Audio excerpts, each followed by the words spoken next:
I'm Alma Angeles, wherever you're watching from around the world. Thank you very much for joining us. We welcome our viewers here in the Philippines and around the world. Good evening, everyone. I'm Sam Cepeda. And now to the news.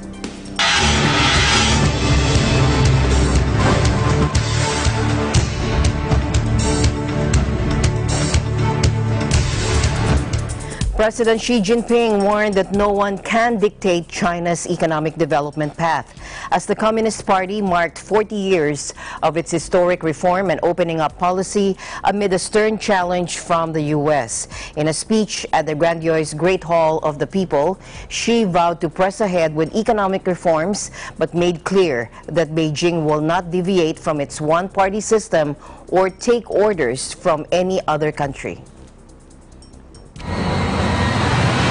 在中国这样一个有着5000多年文明史、13亿多人口的大国，推进改革发展，没有可以奉为金科玉律的教科书，也没有可以对中国人民颐使气指的教师爷。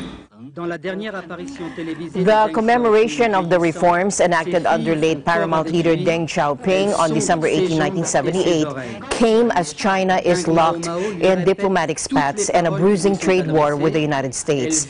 The rivals have agreed to a 90-day truce as they seek to negotiate a solution with the United States, seeking a reduction in its massive trade deficit as well as deeper reforms in China to stop the alleged theft of intellectual property. Without directly referring to the United States, President Xi said China poses no threat to any country but warned that it would not be pushed around. While President Xi promised more reforms, he did not offer any specifics. The United States and Europe have long complained of lingering obstacles to fully entering China's massive market, while Chinese companies enjoy the benefits of open Western economies abroad. The reforms pulled hundreds of millions of people out of poverty and turned China into the world's second biggest economy. But it is currently facing a debt mountain and a slowing economy which grew by 6.9% last year and is expected by the government to slow to around 6.5% this year.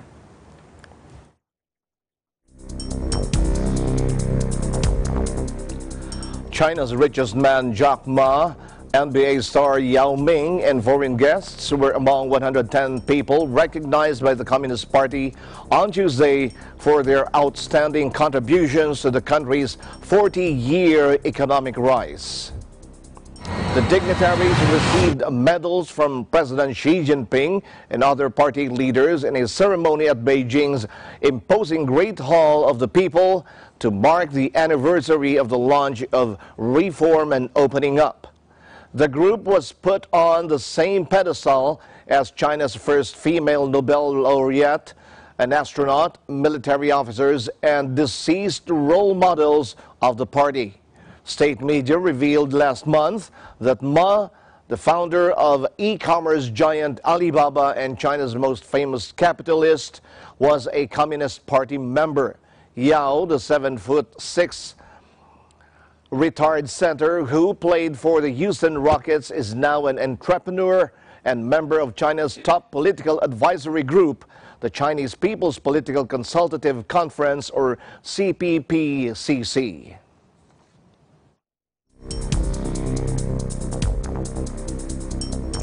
4 women have shaved their heads on the streets of Beijing to protest against the detention of a human rights lawyer without trial.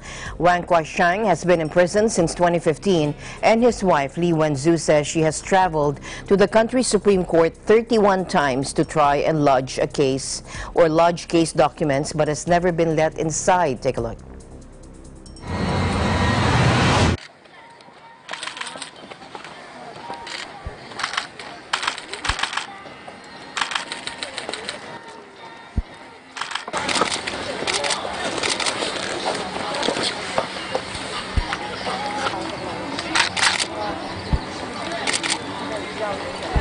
他们一直在就是赤裸裸的违法，所以我们今天以这种无法来就是抗议，对，表达他们就是一直在赤裸裸的违法这种行为。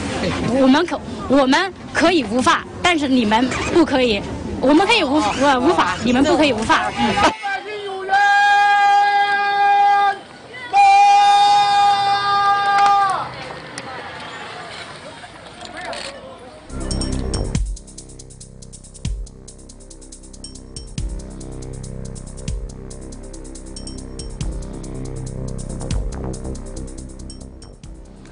Miss USA Sarah Rose Summers in the Miss Universe competition has apologized after her comments about the English language abilities of two Asian contestants sparked criticism online. She made the remarks in a video that she posted on the internet during the Miss Universe pageant in Bangkok, Thailand that ended on Monday. Summers said that Miss Vietnam pretends to know so much English, but when she is asked a question, she just nods and smiles. She also commented on Miss Cambodia, who she said doesn't speak any English and not a single other person speaks her language. She said, "Poor Cambodia." What do you think about Miss Vietnam Nie? Oh my god, so she's fashion, elegant. Oh my god, yes, fashion. She's That's so the cute. word. And she pretends to know so much English, and then you ask her a question after having a whole conversation with her, and she goes, She's adorable. Huh? She didn't understand you. Miss Cambodia is here and doesn't speak any English, and not a single other person speaks her language. Can you imagine? Like, Francesca said that would be so isolating, and I said yes. I mean, and just confusing all the time. You at least have other, I mean, you do speak great English, and you have other Spanish. And Spanish speakers. Brazil doesn't speak English. But there are other women that speak Portuguese. Yeah, but she speaks Portuguese, right? Yeah. It's really hard. Poor Cambodia. Miss USA received a swift backlash online, with some saying her comments were xenophobic and condescending. She responded to the criticism in an Instagram post on Friday and apologized. She said, "In a moment where I intended to admire the courage of a few of my sisters, I said something that I now realize can be perceived as not respectful, and I apologize." She also posted a photo of her embracing the Cambodian contestant.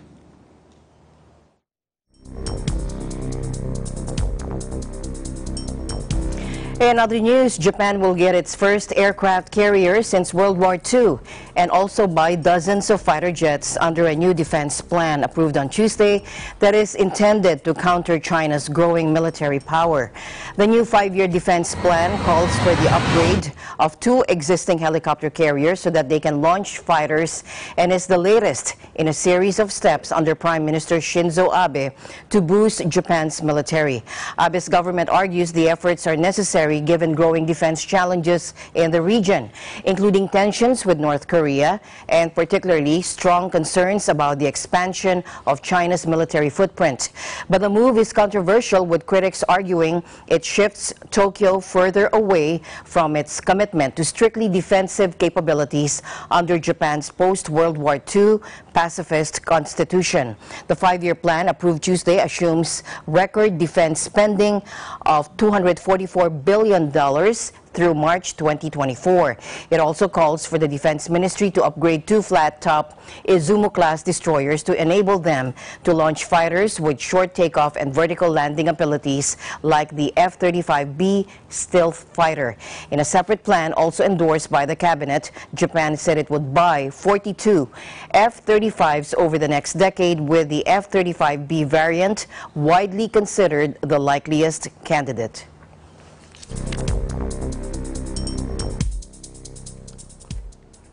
A powerful blast ripped through a restaurant in northern Japan late Sunday, injuring 42 people, starting fires that took hours to bring under control and leading several neighboring buildings to collapse.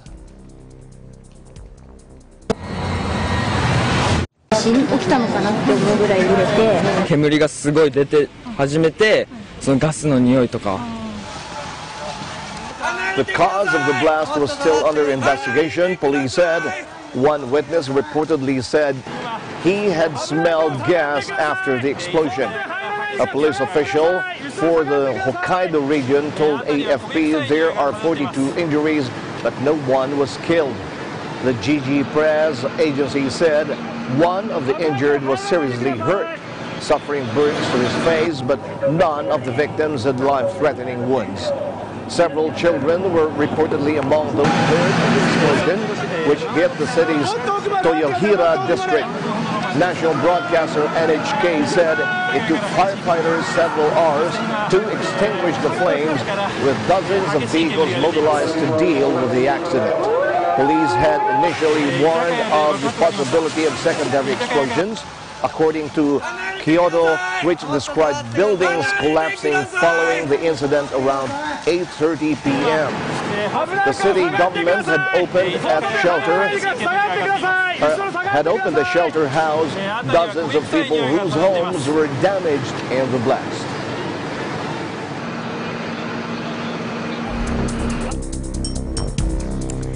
In other news, Les Moonves, the one-time head of CBS, was fired for cause and will not receive a severance package in the wake of a sexual misconduct allegation, according to the television network. Moonves, who transformed the corporation onto the most-watched television network in the country, was one of the most respected executives in Hollywood until he was first publicly accused. 2 articles published by The New Yorker in July and in September detailed allegations against the 69-year-old television titan from 12 different women. He resigned in September. At the time, CBS said Moonves and the network would donate $20 million to supporting the #MeToo movement and equality for women in the workplace. CBS said a company investigation found Moonves guilty of willful and material misfeasance and said he refused to cooperate with the probe. He had been expected to receive up to $120 million as part of a severance package that will now not materialize, as it was dependent on the results of the investigation. Moonves' lawyer rejected CBS's findings, calling them without merit.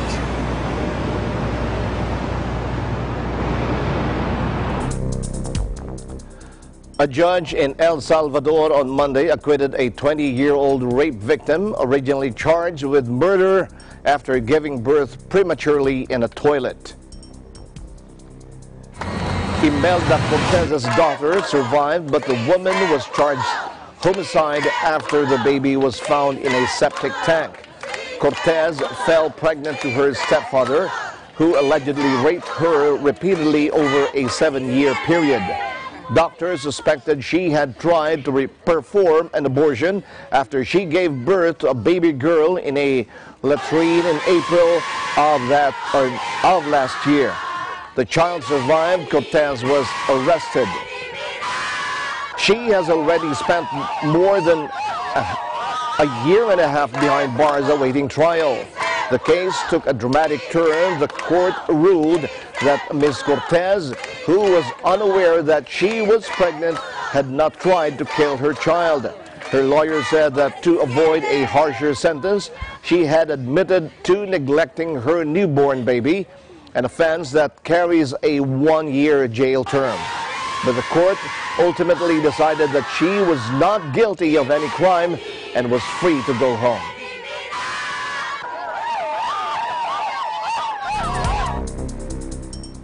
The UN General Assembly adopted by a wide majority a global compact on refugees aimed at improving efforts to manage large refugee movements, but without the support of the United States and Hungary. The refugee pact was approved by 181 countries. Only 2 voted no, the US and Hungary. 3 others abstained, the Dominican Republic, Eritrea, and Libya. Much like the global pact for safe, orderly, and regular migration, the Refugee Pact is not legally binding.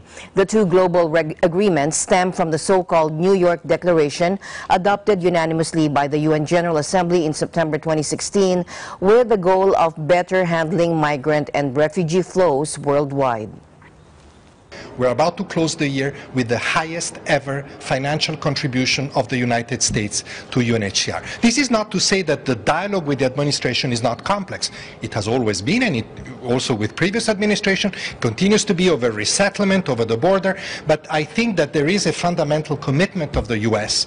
I would have hoped, of course, that they would support the compact also institutionally, but in substance I think that that support will continue to be there. The non-binding pact urges member states to support countries that host refugees financially and to help them implement human resource development programs for refugees. The host countries include Jordan, which has accepted many Syrian refugees, and Bangladesh, which receives Myanmar's Muslim minority Rohingya. The pact says a 3-year strategy will be devised to increase efforts to help refugees resettle in host or third countries. It also said that the first meeting of supporting countries will be convened in 2019 and that subsequent meetings will be held every 4 years.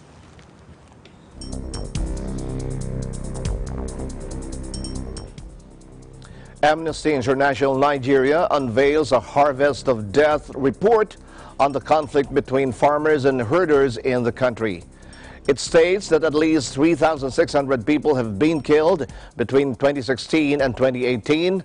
The NGO urges the Nigerian government to take control of the situation, which has been triggered by a number of complex issues, including climate change, a lack of justice, and allocation of resources. The report of today, Harvest of Death, shows that the herders and farmers conflict is something that has been going on for a very long time. It didn't just start today. And that the underlying causes of this conflict are complex and they are multiple, ranging from climate change, ranging from a lack of justice, ranging from impunity, as well as a lack of allocation of resources, whether it's land, whether it's water, whether it's access to livelihood and economic opportunities. More than 3,600 people have been killed in clashes between farmers and herders in Nigeria since 2016. Amnesty International said on Monday, blaming the government's failure to punish the perpetrators for fueling the violence. The International Human Rights Organization said more than 2,000 were killed in 2018 alone, while the bloodshed had made thousands of other people homeless. Violence between farmers and nomadic herders is on the increase in Nigeria over access to fertile land and water, which is becoming scarce in the face of drought and rapid population growth. In other news, federal prosecutors have filed charges against a former business partner of Michael Flynn, President Trump's former national security advisor. The charges include conspiracy to act as an agent of a foreign government. The indicted are Flynn's co-founder of a consultancy firm and a businessman with dual Turkish-Dutch citizenship. U.S. investigators allege that in 2016, the two men lobbied with an aim of winning the extradition of Turkish Muslim cleric Fethullah Gulen. The Turkish government claims Gulen, who is a U.S. resident, was the mastermind behind a failed coup in Turkey earlier that year. The investigators say both men acted on the instructions of the Turkish government without registering as representatives of a foreign government. The men also allegedly hid the fact that they were receiving instructions from a foreign government. The indictment came one day ahead of the planned sentencing of Flynn, who was arrested last year over his secret dealings with Russian officials and Turkey. Flynn admitted one count of lying to the FBI in a plea deal which led to him providing substantial information to Special Counsel Robert Mueller's investigation into Russia meddling in the 2016 election. He's also likely to have been involved in the Turkish lobbying. Media reports say he was set to receive a large payment from the Turkish government, but he has yet to be charged in the case.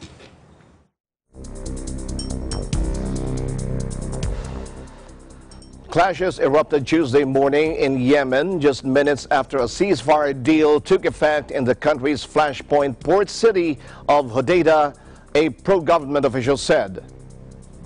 The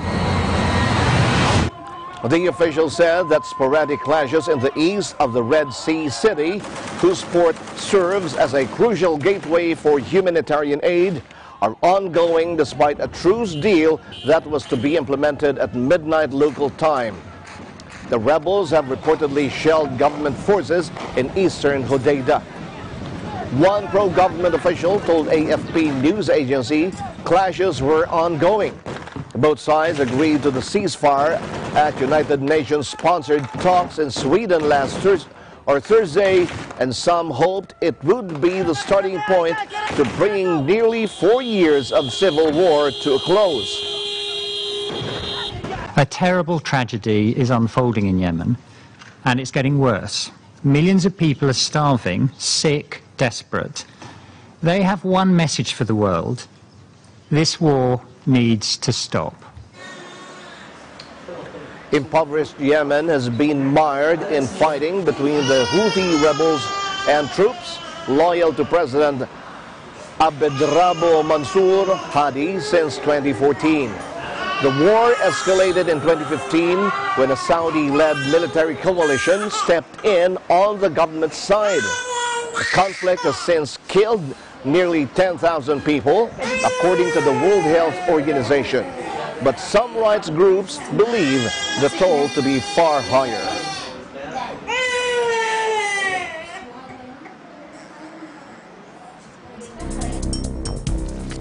In other news, British ministers met to intensify plans for leaving the European Union without a deal, a prospect that is becoming more likely as Prime Minister Theresa May plays for time with just 101 days to go until Brexit.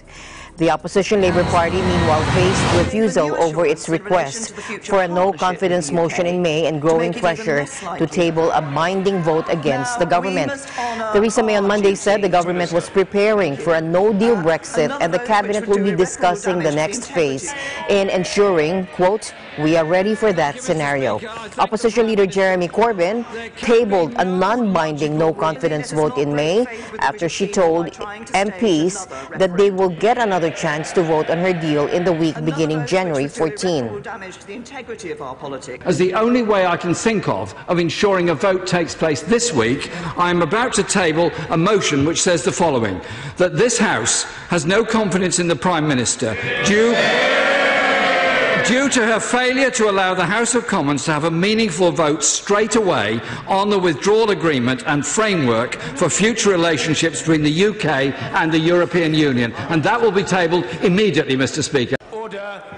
But Downing Street was reported on Tuesday to be blocking the motion from being debated.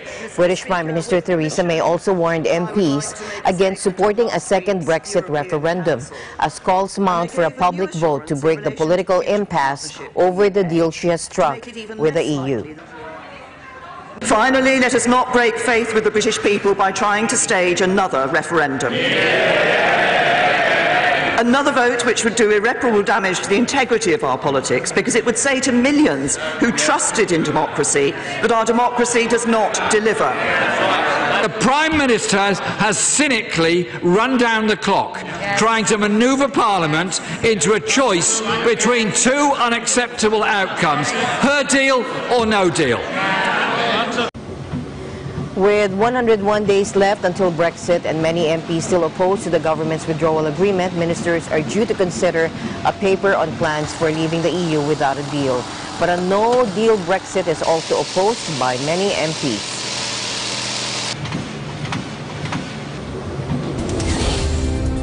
Eagle News International will be right back. Stay tuned.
British Airways will resume flights to Pakistan next summer.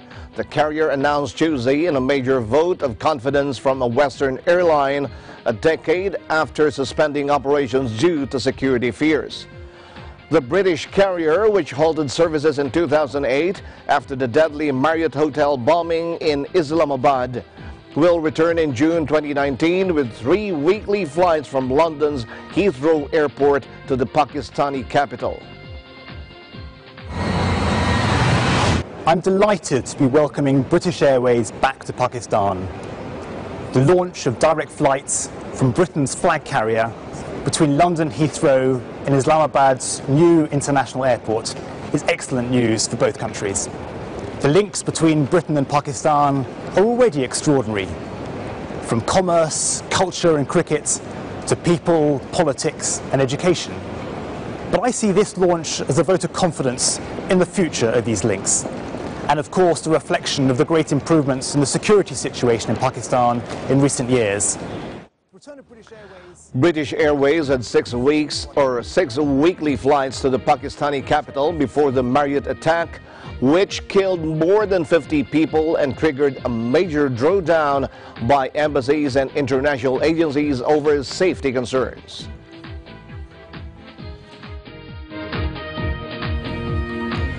The proposed $26 billion merger between wireless operators T-Mobile and Sprint in the U.S. won approval from regulators that vet such deals for national security concerns. T-Mobile said the deal got the go-ahead from the Committee on Foreign Investment in the United States. And Chief Executive John Legere added that the goal is to complete it in the first half of 2019. The merger still needs the approval of the Federal Communications Commission. Aside from competition issues, the proposed merger has raised eyebrows in the U.S. because Chinese telecom giant Huawei, which Washington accuses of using its products for espionage, has trade ties with both Germany's Deutsche Telekom, T-Mobile's parent company, and Japan's SoftBank, which owns Sprint. U.S. news outlets have reported that to get the merger approved, those parent companies may reconsider their ties with Huawei. T-Mobile and Sprint are respectively the 3rd and 4th largest wireless carriers in the U.S. in terms of number of customers. An apparent drug overdose that's what authorities believe led to the death of Colin Kroll. The 34-year-old CEO of HQ Trivia and co-founder of the Vine app was found reportedly face down in his bedroom in his New York City apartment over the weekend. Reportedly, marijuana and heroin were found near his body. An envelope containing white powder was also recovered. His girlfriend called the police to check on his welfare after she was unable to get a hold of him. When police arrived, they found the tech wizard dead. Kroll's father told the New York Times he worked too many hours. He said he thinks New York got to him a little bit. He also added he knew his son did drugs recreationally but didn't believe he had a problem. HQ Trivia became a viral hit after launching in the summer of 2017 as a live streaming game show that doles out real cash to winning players. In other business news, Mexican President Andres Manuel Lopez Obrador announced that Mexico will raise the minimum wage 16% after an agreement between his new government and different economic sectors. Es un aumento del 16% en el salario mínimo, nominal, en términos reales, de alrededor del 12%. Comisión de salarios mínimos. Low wages have helped to attract foreign companies to Mexico and create jobs, but also encourage migration to the United States. Now, U.S. President Donald Trump argued that low wages south of the border kill U.S. jobs. Lopez Obrador has called for doubling the minimum wage in northern states that border the U.S. in a bid to reduce inequality with neighboring U.S. areas. Lopez Obrador's maiden budget delivered on Saturday was welcomed by markets for pledging to stick to fiscal discipline, but the wage policy raised concerns that it could hit inflation and spark higher interest rates.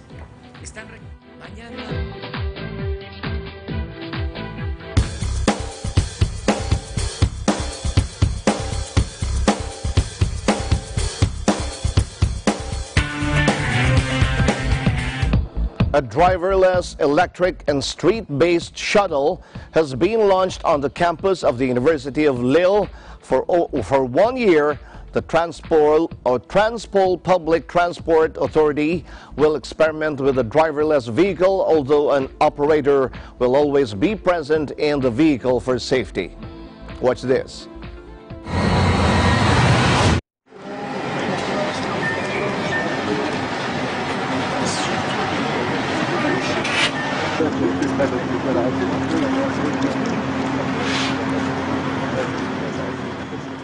Mais la navette en elle-même ne cherchera pas à éviter une voiture mal stationnée, une poubelle renversée sur la route. Elle a une trajectoire qui est prédéfinie et elle la suit. Si jamais il y a un véhicule qui déborde trop ou qui empiète sur notre voie, ça demande une intervention manuelle pour éviter donc l'obstacle. On n'avait pas les moyens de mettre un bus et un conducteur dans tous les secteurs. Ce type de solution est certainement une avancée pour permettre de desservir ces quartiers qui ne l'étaient pas jusqu'à maintenant. Normalement, on est à une dizaine de minutes. Merci. C'est pas moi. Non, mais...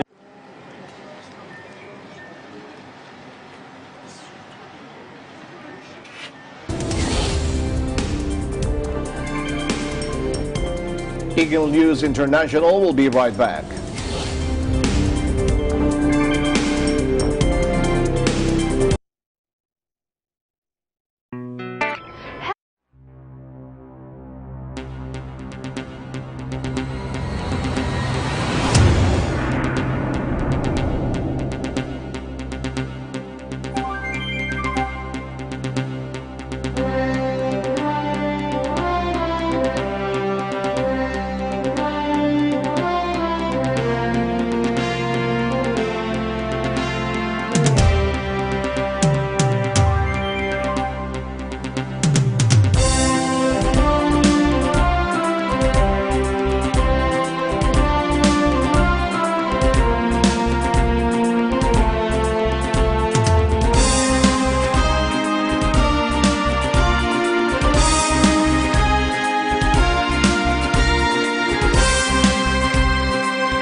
Welcome back. Nations struck a deal to breathe life into the landmark 2015 Paris Climate Treaty after marathon UN talks that failed to match the ambition the world's most vulnerable countries need to avert dangerous global warming.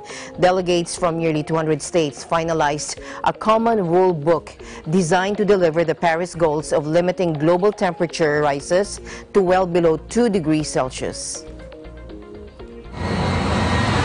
Today, It's a big day for multilateralism, for a rules-based global order. We have demonstrated that all the world can be united fighting global warming. This is in a moment in which there are many conflicts in the world, many disagreements amongst countries. To find agreement by unanimity, by consensus, to fight global warming is very good. We made a major step forward this night. After many nights of negotiations, we fulfilled the promise of the Paris Agreement and worked out a very strong and really robust Paris rulebook. We have now clear rules for transparency, for finance. We made a major step, and we also showed that the European Union is a front runner. We really tried hard to bring all the parties together, work together, and we are quite satisfied with the outcome of this night. But states already dealing with devastating floods, droughts, and extreme weather made worse by climate change said the package agreed in the mining city of Katowice lacked the bold ambition to cut emissions the world needed. Well, I think governments of the world have forgotten the most vulnerable countries and people around the world here by not committing to increase the ambition of what they're doing to tackle the climate emergency that we're in. They were able to get a rule book for the Paris Agreement, which is a good first step, but we really needed to see much more leadership here to let people know that they get it and they're ready to go home and do more. The final decision text was repeatedly delayed as negotiators sought guidelines that could ward off the worst threats posed by our heating planet while protecting the economies of rich and poor nations alike. At their heart, negotiations were about how each nation funds action to mitigate and adapt to climate change, as well as how those actions are reported.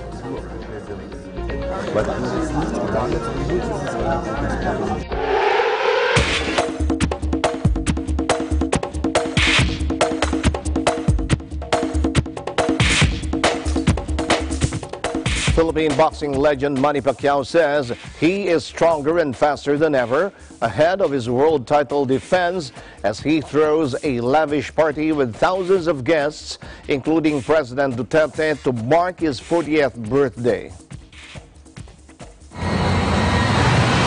Boxing is my passion and public service is my mission.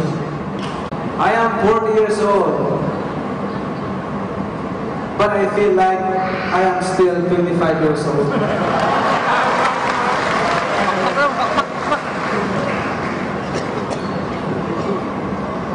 You know why?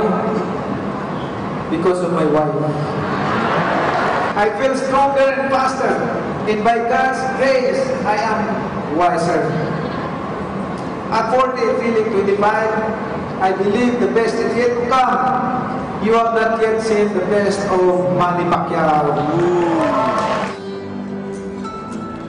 The Filipino southpaw, 67, with 2 draws and 39 knockouts in a career that began in 1995, is to stake his World Boxing Association's regular welterweight crown against Broner on January 19 in Las Vegas.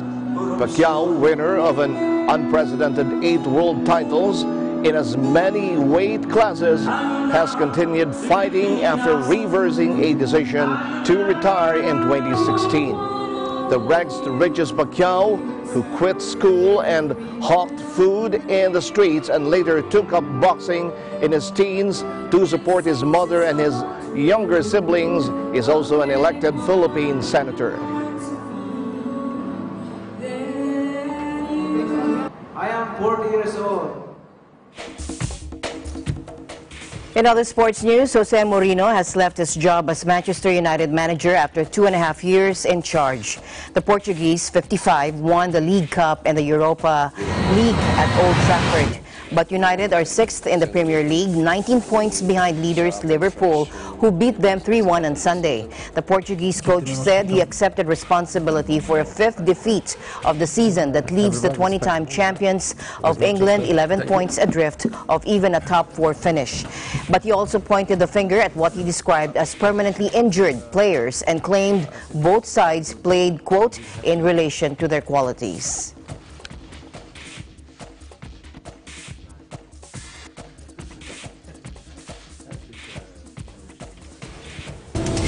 The news continues here on Eagle News International. We'll be right back. Stay tuned.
MTRCV ang mag-provide na appropriate ratings sa lahat ng TV shows. Para ugaliin ng pamilya ang responsableng panonood. Teamwork tayo, parents! Rated G, good for all! Oops, rated PG! Dapat may mga magulang para sagutin ang mga tanong ng kabataan. Grabe, rated SPG, maselan! Higpitan ang paggabay. Pag rated MTRCV, rated responsable.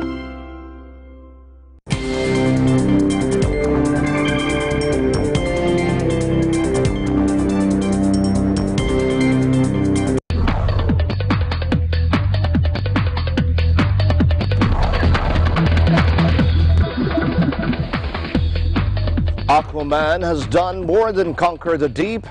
The action-packed film has already grossed over $100 million in China alone. I mean, he's king of the land. He's king of, 90% of he's the ocean, for Christ's sake. It's amazing. He's got some rad powers. I was sold when I read the comic book, and the first scene I ever met her in, she saves the town, she saves Aquaman, and there are some townspeople that mistakenly call her Aqua Woman, and she stops in her tracks. She's like, I'm not Aqua Woman, I have a name. My name is Mira, it's my own, and I was like, I love this moment. The fact that he's never really been done before, at least not to this extent, was what attracted me to it. I didn't want to just do another, it's not another Batman or another Superman, so to speak, right, that you've seen before. And that was the biggest kind of draw for me. In less than a full week in Chinese theaters, the James Wan directed film has already earned more than the last DC movie, Justice League. The superhero origin movie has now exceeded $261 million from all international markets combined, an achievement that is especially notable given that the film hasn't premiered in the U.S. yet.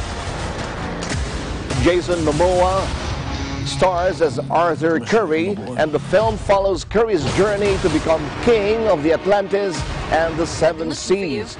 In fact, the film already surpassed the entire gross of Wonder Woman, $90.5 million, and Batman vs. Superman, Dawn of Justice at $96 million in China. It's the best opening any Warner Brother movie has had in China. Aquaman is the king of all things aqua. He can breathe underwater, swim at tremendous speeds, and telepathically communicate with sea life. being able to withstand ocean depths. He gets bonus points on land with his superhuman strength, enhanced senses, and nearly impenetrable skin. Give or take variables and the territories in which it opens over the next few days, it should pass $300 million worldwide tomorrow or very early Wednesday. And the people that I love. You think you're unworthy to lead because you're of two different worlds. But that is exactly why you are worthy. That was awesome. The war is coming to the surface, and I'm bringing the wrath of the 7 seas with me.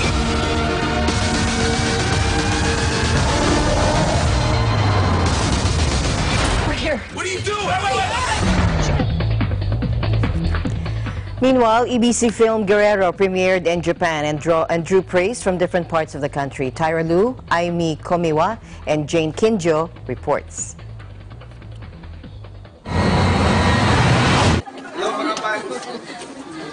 Happy, excited, and full of anticipation, these are the expressions you will see from this group of people lining up for a movie screening.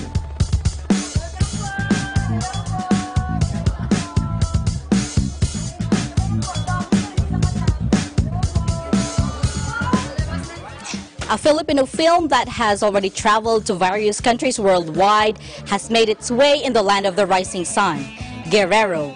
The movie from the director of Walang Take 2 has premiered in Japan.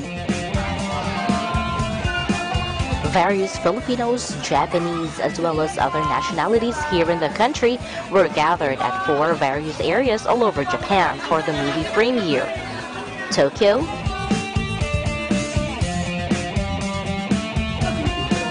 Hamamatsu, Tochigi, and Okinawa. Packed with humorous lines, heart-wrenching scenes, and even an unpredictable and hanging ending, the movie has cultivated various positive reactions from viewers with never any moment of boredom. Bakit hindi niyo po kasama asawa niyo? Wala pa akong asawa. Bakit hindi niyo po kasama boyfriend niyo? Again. Busy siya eh. Joke lang, wala pa akong boyfriend.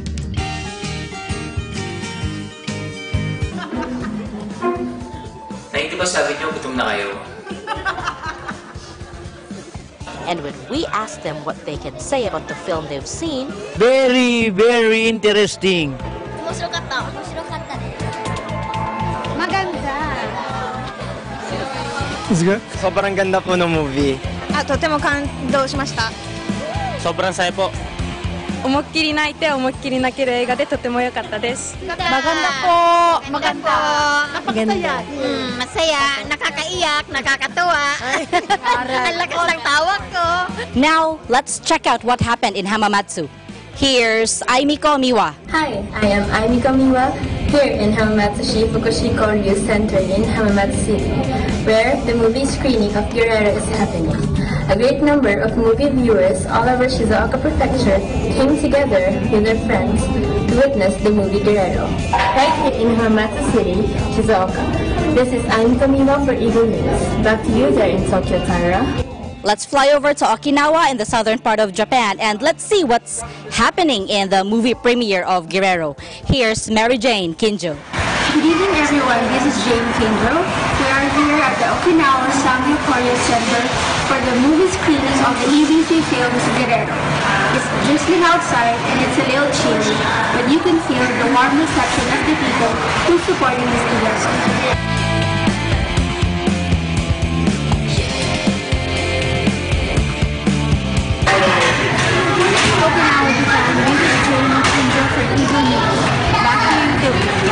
And what makes the movie great is the values and lessons it teaches the viewers. And Guerrero never runs out of these. Madami pong mapupulot na aral. Ano man dumating mga pagsubok sa buhay, lalo tayong manalig sa Panginoong Diyos. Through Guerrero, a movie from Eagle Broadcasting Corporation, Filipino movie writer and director Carlo J. Cuevas portrays the lives, ups and downs of a typical Filipino boxer that gives utmost inspiration and happiness to both the Japanese and Filipinos in Japan who are always occupied with work, family, and other stress-causing concerns. Tunay na nagbigay ng inspirasyon sa mga nakasaksi, sa mga nakapanood. Hindi lamang po mga Pilipino, ang totoo kahit ang mga naritong Hapones. Ito po ay nagbigay sa kanila ng kasiyahan kahit po sa ilang oras na kahit na sa kanilang pamumuhay dito, alam naman po natin meron din kalungkutan at talagang sila ay pagod sa mga paghahanap buhay. Ang ganito pong mga makabuluhan na palabas o movie na pinagsasakita ng pamamahala sa pangunguna po ng kapisahan ng pansambahayan sa Iglesia ni Cristo, tunay na nagbibigay ng inspirasyon sa mga makakapanood, sa mga nakapanood po ngayon, nakalimutan nila kanilang mga alalahanin sa buhay, kanilang mga problema. Masaya na napanood po nila at hindi lamang po basta sila nasiyahan, hindi lamang sa karoon ng kaaliwan ng kanilang puso. Ito po ay nagbunga ng lalo nilang inspirasyon sa pagharap sa buhay. Sa buhay na ito, ang lalong mahalaga ay ang pagtitiwala sa Diyos. Ano man ang dumating na suliranin, bumagsak man, babangon. Pero ang pagbangon natin ay nasa tulong at awa ng ating Panginoon Diyos. Panoorin niyo po itong Guerrero kasi napakaganda pong movie na to. Nakaka-inspire po sa buhay natin. Yung mga hindi pa po nakakapanood, manood po kayo. Sobrang ganda po. Andun na po lahat yung comedy, tapos yung pagbanding, pagmamahal ng magkapatid, tsaka sa family po. Kaya manood po kayo. Sobrang ganda po. Matagal mo lang. Niloloko mo ba ako? Ha? Yeah! Ganun daw talaga. Ang mga bida, palaging talo sa umpisa.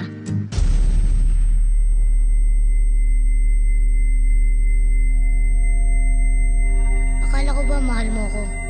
Kapatid mo ko eh. Bakit ka iyak ng iyak? Ano ba nakakaiyak?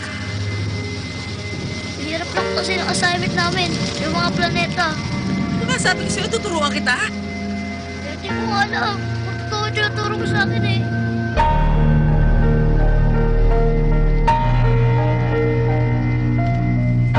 Reporting from Tokyo, Japan, this is Tyronel Pililu for Eagle News International, and I am 1 with 25.